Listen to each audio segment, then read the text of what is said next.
Hi, I'm Ginger with the DAMU Foundation, and we're here on the DAMU 911 tour. Through testimony, music, and wonderful stories that we get through fellow rockers, we give you the truth about chemical-dependent drugs. We are here at Naked Dave's. Naked Dave's is a great fellow rocker here in the Valley. We're in Tempe, Arizona. Let's go in and check out his store. Quality equipment that this guy carries. Top notch. From the guitars. That's why I quit when I did, Joe. It was getting ready to die. I didn't want To the cabinets. We do not see junk at all in here. No shiny reflective stuff. JR, this is a bass rig you should be owning. So what do you think about the drug problem in the heavy metal industry? You know, it's unfortunate because, you know, that's not why people got into music. People got into music to express their heart, their feelings, and drugs messed it all up. Hi. Hi, how are you doing today? Why don't you introduce yourself? Tell everybody who you are. I'm Al Harbison. I am the CEO of Screeching Music. We are a nonprofit organization for unsigned bands. We do management consulting for them. I also manage bands and produce bands. Jason Newstead, he borrowed some of my equipment to record their first record called Doomsday for the Deceivers. That's a good story. And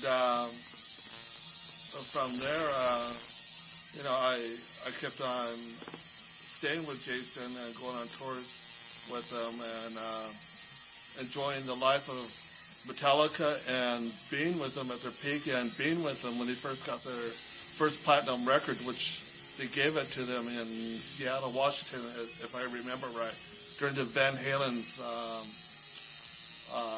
rock tour. Heavy metal was not really discovered until Black Sabbath came around and give us that deep, low tone that nobody else was doing, and really helped shook the scene. Yeah, they really influenced a lot of kids. Oh, and they still are, you know, from Black Sabbath to Heaven and Hell to just Ozzy Osbourne and all the different musicians that they all brought in and different sessions. Black Sabbath, for one time, was just Tony Iommi, and he hired other musicians to play with him. Ron and James Dio being an Alf, Rainbow, Black Sabbath, Heaven and Hell. He was in his own band Dio. He brought in a lot of different musicians that got a lot of recognition from their phenomenal work that he did, including a fan that was 17 years old that got to record Lock Up the Wolves.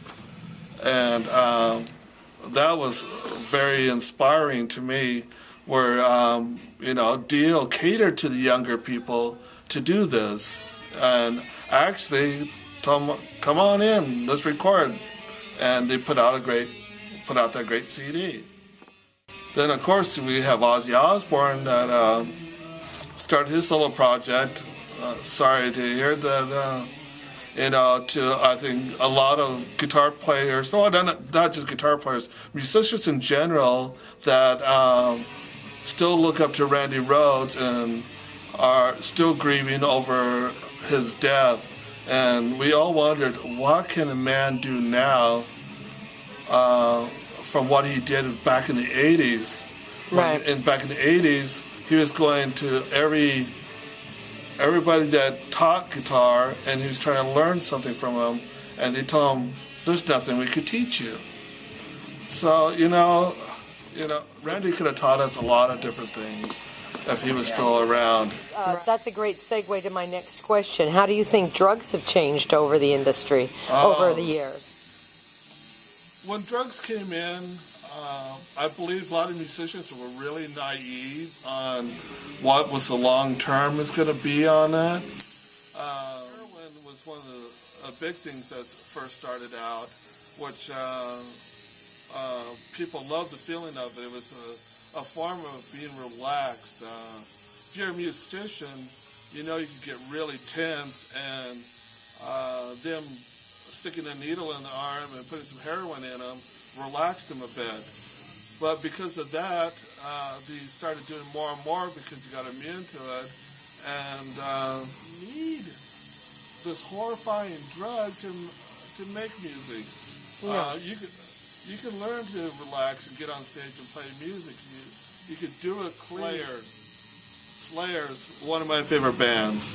Slayer is one of those bands that writes music, what is happening around them.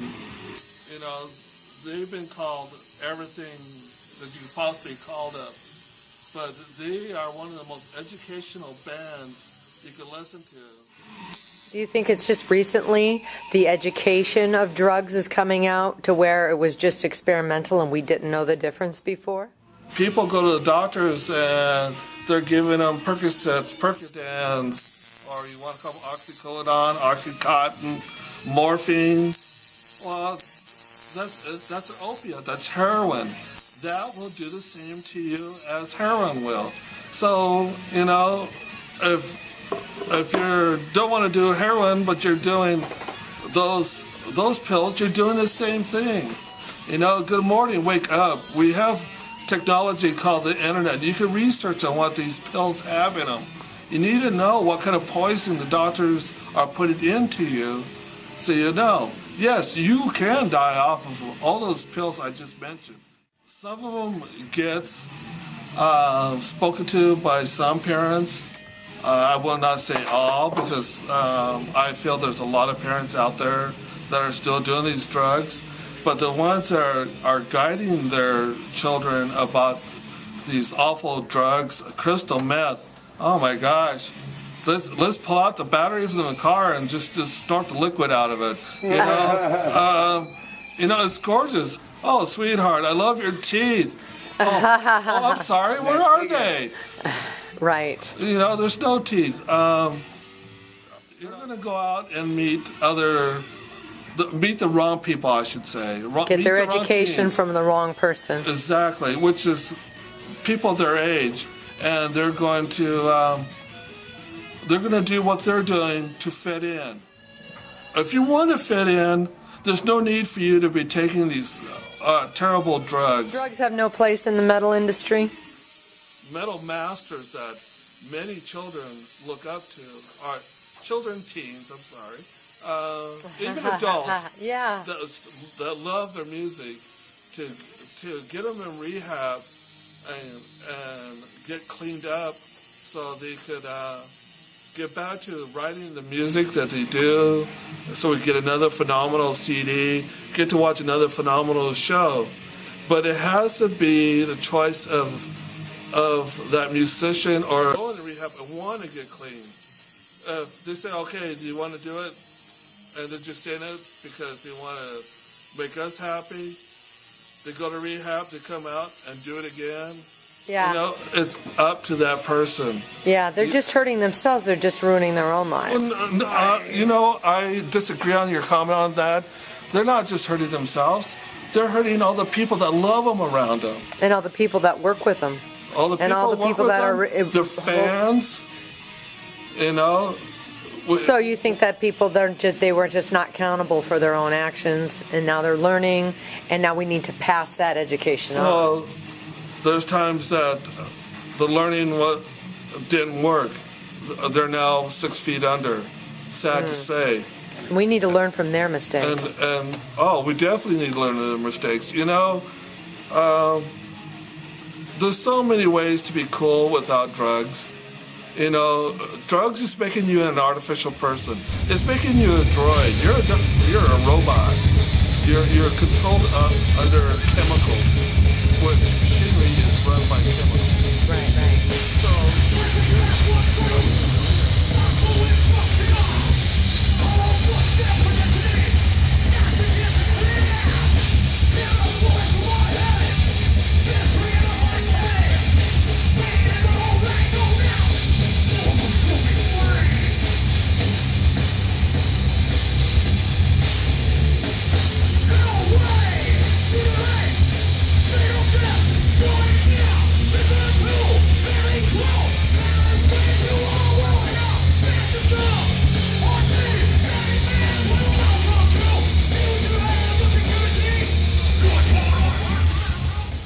Gene, did you find a guitar in here you really thought was really crazy or what?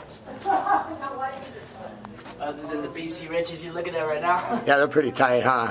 Yeah, that one I was playing on earlier, the antique finish. The size of these coils, bro. Look at the size of them. That's not even normal. Good paint jobs. Whoever's painting was doing a good job. Hell yeah. That up right there. That'd be the man. That's the owner and his wife. And his good friends. $249. You can't beat it.